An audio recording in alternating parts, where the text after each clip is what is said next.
You found the one, the home that checks your boxes, fits your budget, and feels just right. Now what? Well, it's time to write an offer, and this is one of the most important moments in your home buying journey. But don't worry, I'm here to break it all down so you feel confident and prepared. First, you need to understand the market. Before making your offer, look at the type of market you're in.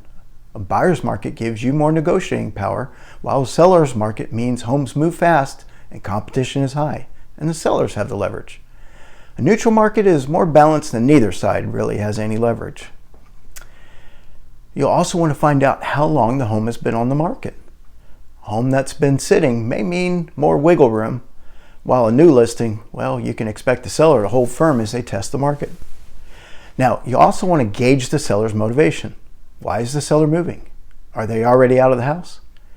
Is it an estate sale or a flip? Most sellers won't tip off buyers to their motivation level, but we can look at some clues. If it's a vacant home, well, they're likely to want to sell fast.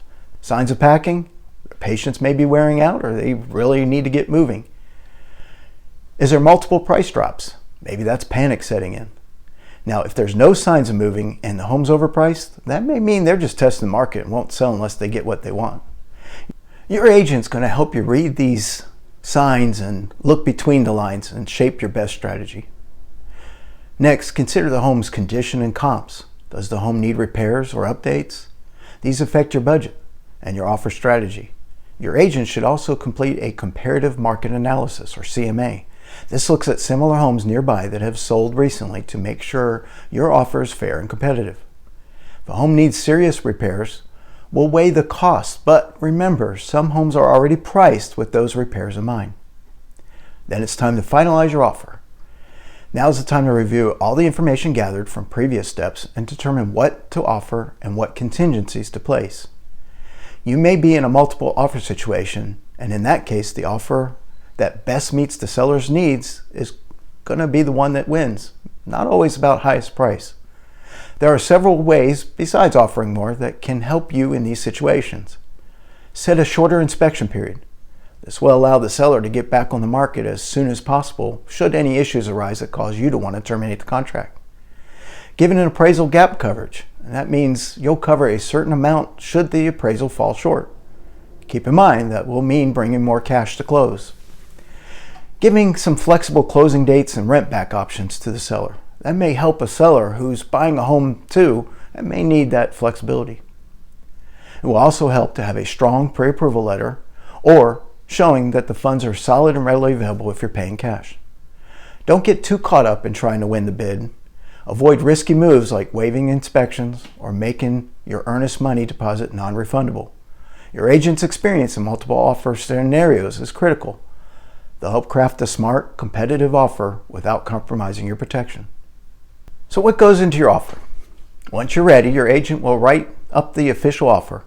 It usually includes your full legal name and the seller's property address, the offer price, how much you're going to be paying, and how you're going to be paying for it. What kind of loan is it? Are you going to be paying cash? And how much down payment are you making? It will also address things that need to stay or go, like appliances. It will have your earnest money deposit, typically 1 to 2% of the purchase price. It'll list the title company you choose to use, and have any special contingencies, like for selling your current home first, or reviewing HOA documents. It also can contain key dates, like the inspection period, typically 10 to 14 days, the closing date, usually 30 to 35 days with the loan, or 2 to 3 weeks for cash, and the possession date, when you'll actually move in. Once completed, you will review the offer and sign. You'll also be asked to review and sign several other documents, like the seller's property disclosure, lead paint disclosures, septic info, and agency disclosures, which states who represents whom. And you'll need to provide your pre-approval letter or proof of funds if you're paying cash. Then it comes time for negotiations and the seller's response. Once your offer is submitted, the seller can accept, congratulations, you're under contract, reject it, might have to walk away or revise your offer, or counteroffer. They may adjust price, dates, or terms. Now, usually the seller gets back within 24 hours, but it can happen faster, and it could take a few days if multiple counters happen. Now, here's a few frequently asked questions about writing an offer.